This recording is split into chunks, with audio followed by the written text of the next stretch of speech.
Hello, this is Reverend Don Lewis coming to you from the beautiful metaverse and more specifically from beautiful Danville, Illinois, homeland of the Correlian tradition.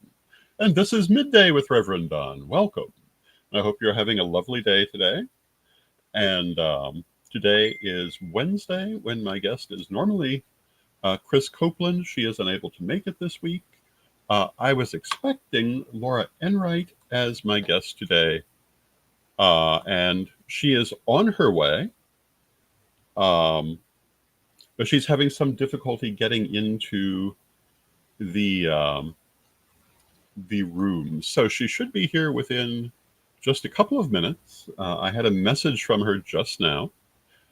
And meanwhile, we'll talk. And as you know, if you type your questions or comments into any platform you're watching on, they should show up here in my chat room. And there's Laura. And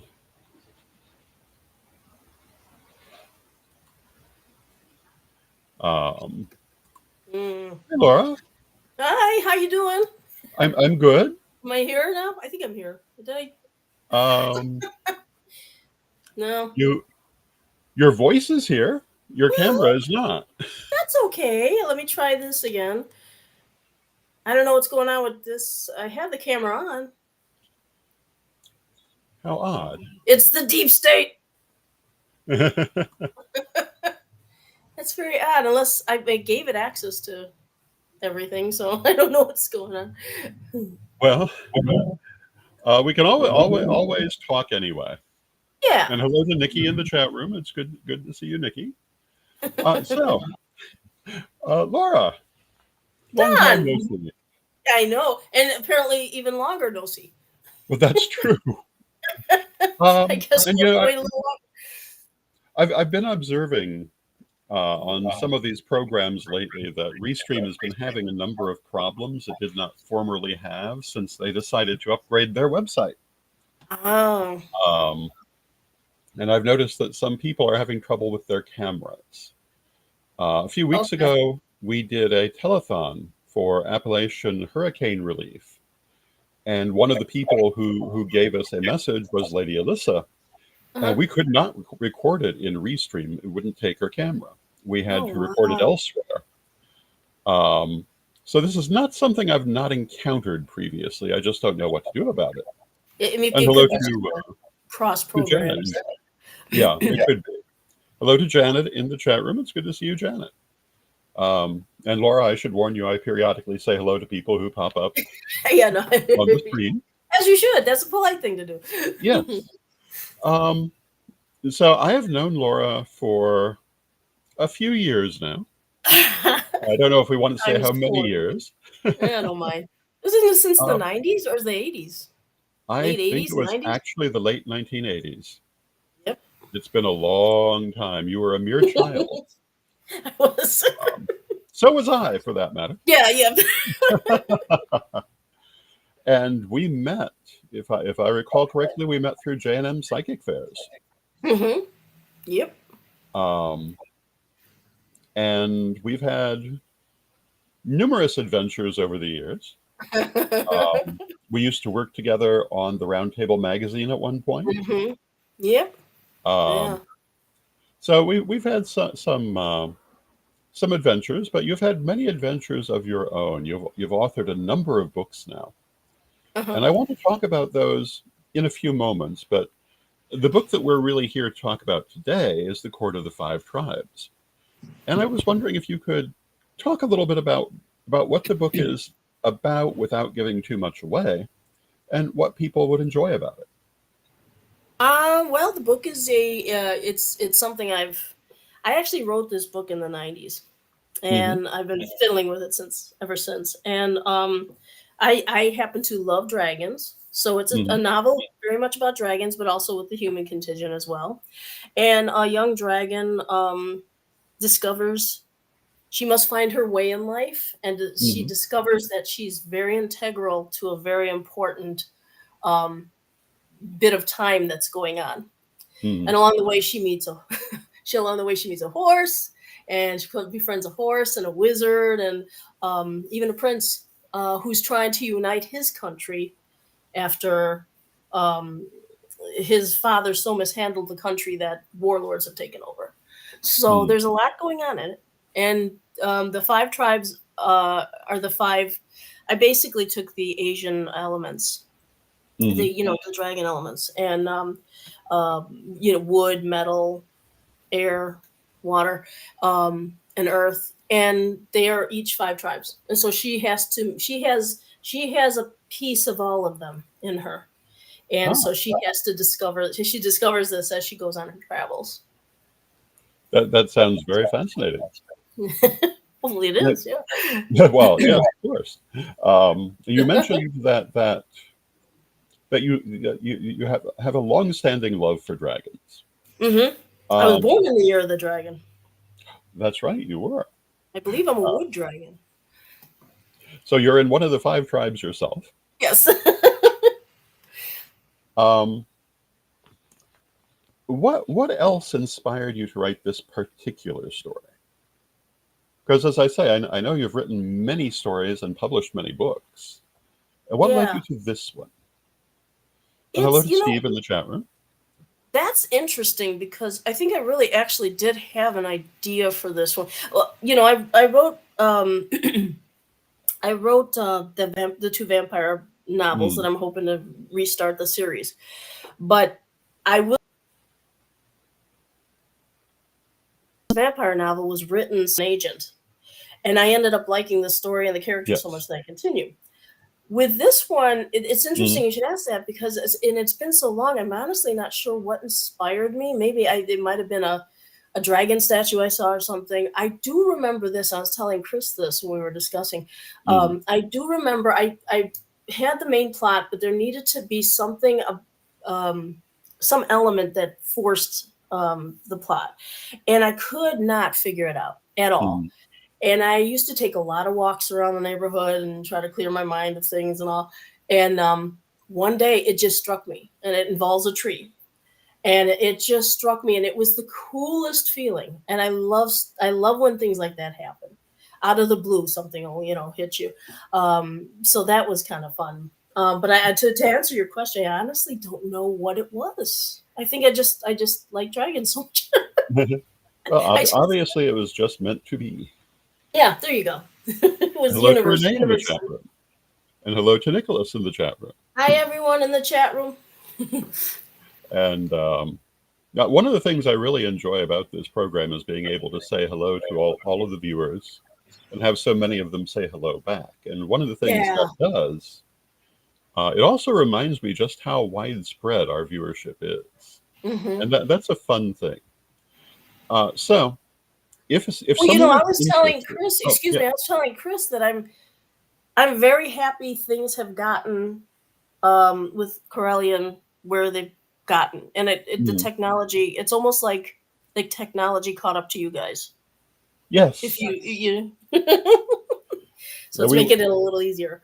Years ago, and you knew us at the time, we were trying to do all of this before the technology. Yep. And the technology finally caught up with us. So if people would like to order a copy of The Court of the 5 Tribes, it is, I believe, officially available tomorrow, but you can still order it right now from CorrelianPublishing.com. Yeah. And I'm excited. Yeah. And I believe that it is available as an ebook as well. Yeah, I think it is, yeah. And so if you don't want to wait for shipment, you can do that. There you go. It's been great working with Chris. She's been wonderful. Yeah. She's very good at what she does. And I hope to work more with Correlian Publishing too, with other ideas. Yeah. And we hope for that. Keep hitting you with ideas. But you've done a number of other books over the years, including a number of top 10 books, top 10 lists, and the vampire novels that you mentioned. Hello to Michael in the chat room. It's good to see you, Michael. Hi, Michael. Hi, Would you like to talk a little bit about those? Because it's quite creative. Yeah, it was, like I said, it was almost a scheme on my part, because I was in touch with an agent regarding, it might have been Court of the Five Tribes that I was trying to sell Mm, him, but the dragon novels weren't in at the time. This is yeah. mid 2000s. So I said, okay, I looked on his website and I saw that they had a vampire series, and I liked vampires. Mhm. I enjoyed reading about them and watching the shows and stuff. I never had a story to tell about. And then, like, what, I'm going to give it a shot. And so I dreamt up this story. It changed a lot, evolved over a lot over the time. And then I offered to do him.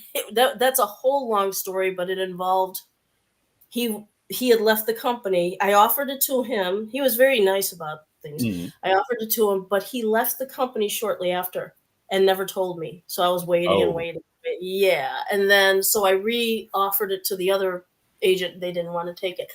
And eventually I did find a publisher in England called Dagda Publishing. So but it was just it I never expected. I now have I think I have the two published, and then I think I have three more in the hopper that are Mhm. done. And I never, when I was writing this one, I never thought I'd just continue to write them, but I really did fall in love with them. So Well, yeah, they're that's something that people don't understand who are not writers, that you can have whatever plan you want, but yeah. sometimes the characters in the project will take you by the hand and lead you to places you didn't think you were going. They really, and it's funny you say that too. In this one especially, I really had the vampires or the characters in there telling the story. I was surprised by a few of the things that I Mhm. ended up with doing, that I would never have suspected I was going to do, but it just worked, and it's like, oh, I didn't expect that, but that's cool. Yeah, I mean, I'm a believer in that sort of thing. I you, think that the characters have their own life, in a manner of speaking, and when they need to be something, uh-huh. they will not easily be shaped into something else. Yes, yes, definitely. I like Daniel's comment about the dragon energy. Yes, Yeah. Daniel They are says, really. I myself work with a dragon energy. They are powerful protection, they respect action, and they're highly allergic to BS. Uh, yes. I think that's me too. As far as Oh, that's my little yeah. wood dragon came out. It's hard not to be allergic to it. Although it is funny because people, that saying, and I'm stealing slightly from Eddie Izzard. You know that saying, it doesn't suffer fools gladly, and Yes. like Eddie Izzard's joke was, well, who does? Nobody thinks they suffer fools gladly. It's like, okay, good. I think we all suffer fools a lot more than we admit. Well, that's true, Hmm. but not necessarily gladly. Um, one of the things, and I think a little of it is showing in the program, but only a little bit. But one of the things about you that I have always enjoyed is you have a wonderful sense of humor, Oh, thank and you you. find it all over the place. You're Uh, yeah. and I can remember conversations that could have been stand-up routines. Oh, I know you were very fond. Was it the not the screaming goats, the demonic pigs? You were very Yes. fond of the demonic pigs. That we had a discussion, and we were discussing the story of Christ throwing the demons out of the pigs or something like that. And Yes, it spiraled out of control. it did. It was very Hmm. amusing, and But it was the fun. little demonic pigs will I like, dance you know on what in it my is? memory. I know this at work and everything too. I like to have fun with things, and I'm Yes. that and I think some people don't think I'm a serious person. I can be very, and then they're surprised when I put the hammer down. But generally, generally, I feel it's better to have a little humor. I think I think I got that honestly from when I was younger because Mm, I grew up in a very messed up household with mm, alcoholism and things like that. And it was either cry or laugh sort of thing. yeah, So I used to joke around a lot, and I think I honed whatever comedic talent I have, at the you dinner definitely did. tables. So Um, from the conversation. Well, and I already know, of course, but um, this is not the last installment of the Dragon Adventures. I don't believe No, I'm it's trying the to I'm trying to introduction. work on a sequel. Yeah, it might just be the beginning of a new series. That would be very cool. And I think there's, and I think in writing you have kind of two schools of thought. You have people who are like, why do you keep doing the series? And then you Mhm. have people who like the series. And my Yeah, thought is just do whatever you want to do. So if you have absolutely. stories to tell in a series, continue. If you want to write a new one-off novel, that's fine. I happen to love like the characters I created in the Court of the Five Tribes. I just Yeah. I love the characters in there. So it's like I want to tell more stories about them. Yeah, and I think that's what drives these series when the characters are relatable and people attached to them. They want to hear more. Um, That's not how I and am when I read. yeah, I um, I don't do a lot of reading for pleasure because I don't really have the time for it anymore. But there have been a few that I have followed over the years. Um, and some of them were very successful, and some of them jumped the shark at a Yeah. certain point. Yeah. I I think Anne Rice jumped the shark at some point. mhm. I was really big fan of Anne Rice, and I think she jumped the shark at some point.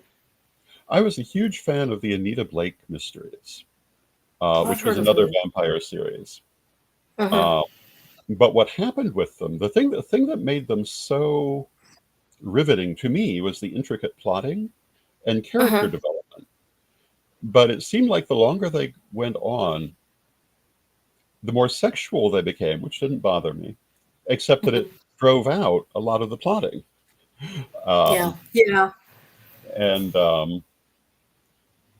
I um, I still like the author's work, but it came to the point that it seemed like it took two or three books to tell the same story that one originally did. Hmm.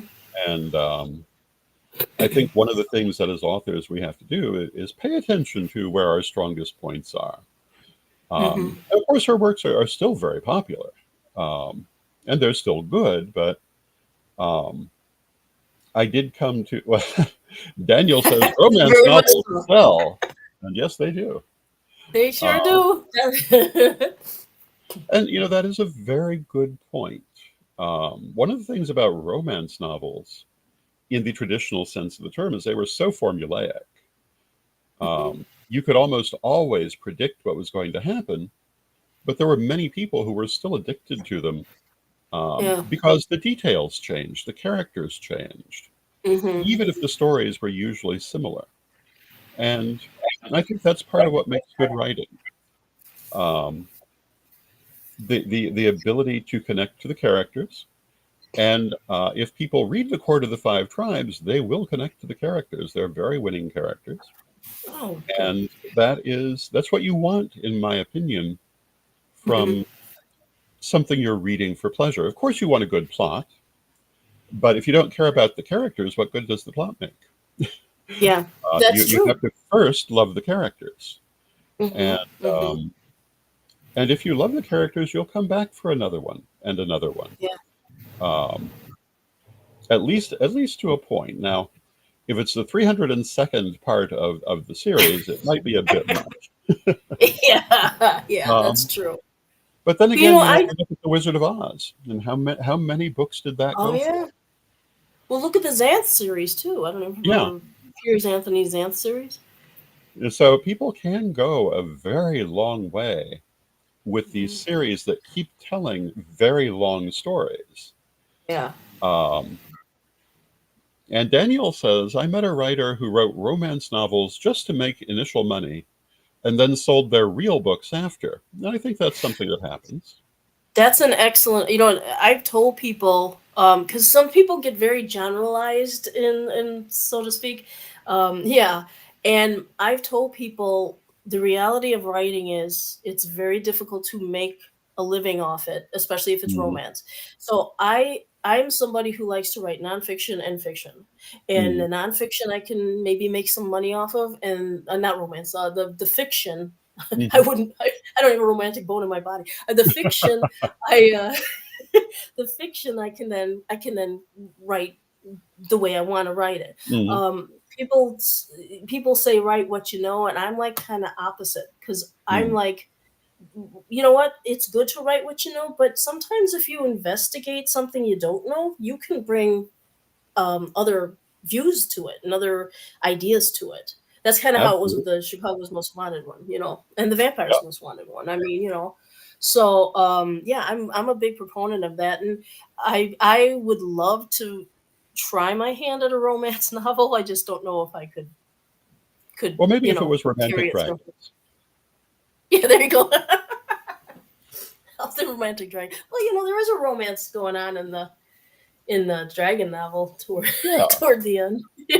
So see, you can't. You I you could you, do it you in could write spurts. that. I mean, I have romance in I Yeah. like with the vampire novels. There's Mhm. comedy, there's romance, there's action, there's drama. Yeah, so it's like I'm all over the map, but I feel that's a much richer world than if you do it that I way, because that's what the I world agree. has.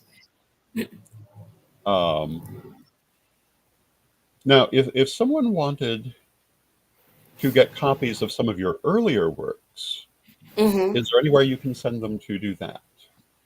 I believe they're still available on Amazon. Now, like the Most Wanted books, the Chicago's Most Wanted was printed, I believe, in 2008. So it's Mhm. been a while. And then Vampire's Most Wanted was a couple of years after that. The vampire the vamp two vampire novels that I have out. Unfortunately, Dagda Publishing, he was a small publisher and Mhm. he went bust. As happens, his things happened in his life. So they're still up there. I've asked him because I would like to restart the series, so I've debated how to go about doing that. Mhm. So I've asked him about. I've debated whether or not to insist that he take them down off Amazon or keep them up there just so they have some vision, Mhm. out there. So I have to figure that one out. But Yeah. yeah, I think they're all available on Amazon still. I don't Wonderful. get any money. Yeah. And Uh, I'm working on my website. I had to change my website a little, so I'm working mhm. on that. But it's still was it Laura-Enright.com. And I'm hoping to get back into more information on that. I'm And I just also have put a that in the Facebook chat page. room for everyone. Mhm. Laura-Enright.com. Come. So So if people are interested in the Court of the Five Tribes, they can order it from Correlian Publishing. They can go order it right now. yes. Even Yes. though it's officially available tomorrow, you can order it now, and it will But get to you very soon. yeah. If you want to learn more about Laura, you can go to laura-enright.com. For some reason, the dash did not get into Oh, thanks, Dan. the, Yes. I noticed that. so we'll just put that in again. There's an Irish singer named Laura Enright. How dare she No. use my name? I know. I look myself up. How dare you? I look myself up, and she's there with me. That's always something interesting to do, to look yourself up and I see know. what you can find. Yeah.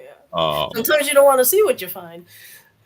I If you go looking for Don Lewis, you'll find me under the photographs. It's hard to find me just in the general web under that name, but Reverend Don Lewis, I'm always the first to Mhm. come up. And if you Ah, hyphenate it that's with the way to go. hyperel, there is no other. They're really specific. You know what? Before I wanted to mention because we were talking about Mm. plots and things like that. I wish you would do something with that Egyptian novel that you wrote. Oh, thank you. Have you Um, done something with it? Have you republished it or something? yeah, you can He order wrote that it. from CorrelianPublishing.com as well. Okay. I highly, Uh, highly recommend that because I well, enjoyed that thank you. read so much. Yeah, Well, thank it you. I was very appreciate you engrossing. saying that.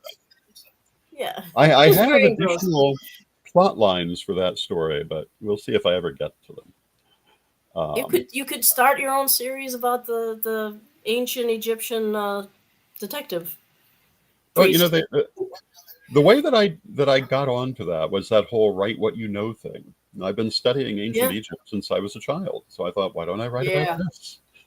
And so it was fun. It was I fun. think that's why it was so. The detail was so wonderful. It really Thank was you. wonderful to, yeah. So Now we must take a moment to hear from our sponsor. Why? okay. Because we have sponsors, and we love our Yay! sponsors. Love the sponsors. And here we go.